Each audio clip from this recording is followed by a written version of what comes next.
দিনহাটা শহর তৃণমূল কংগ্রেসের ঘর 19শে এপ্রিল বিপ্লব হতে চলেছে, এমনটাই প্রচারে বেরিয়ে বললেন তৃণমূল কংগ্রেসের কোচবিহার লোকসভার প্রার্থী জগদীশ বসু মিয়া। বৃহস্পতিবার দিনহাটা বুড়ির পাটে পুজো দিয়ে প্রচার শুরু করেন তৃণমূল কংগ্রেসের প্রার্থী। এদিন তিনি দিনহাটার শহর জুড়ে প্রচার চালান। প্রার্থীর সাথে উপস্থিত ছিলেন এলাকার নেতা শুরু করে কর্মী সমর্থকেরা। তৃণমূল কংগ্রেসের প্রার্থী জগদীশ বসু মিয়া প্রচারের মধ্যখানে সাংবাদিকদের প্রশ্নের উত্তরে কি বলেছেন শুনিয়ে দেব।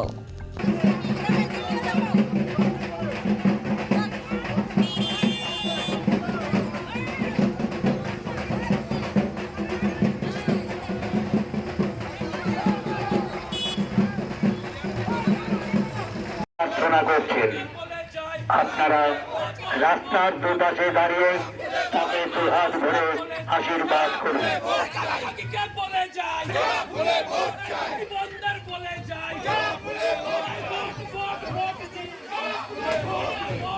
বন্দে মাতরম। তৃণমূল কংগ্রেস প্রার্থী মাননীয় শ্রী জগদীশ চন্দ্র শর্মা বসু মিয়া দিনহাটা শহরের সমস্ত ওয়ার্ড পরিক্রমা করছেন। শহরের সকল মানুষের কাছে আশীর্বাদ প্রার্থনা করছেন। আপনারা রাস্তার দুপাশে দাঁড়িয়ে তাকে দুহাত ধরে আশীর্বাদ করুন।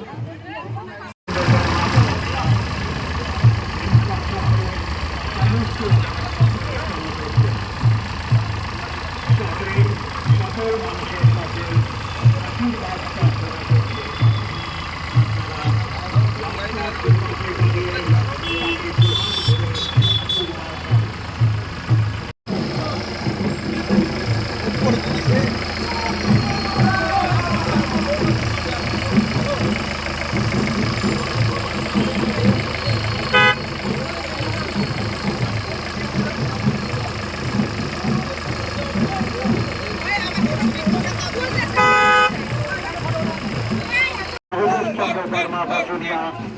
দিনহাটা শহরের সমস্ত ওয়ার্ড পরিক্রমা করছেন।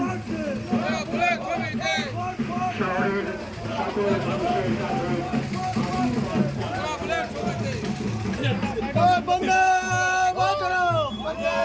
বন্দে মাতরম। তৃণমূল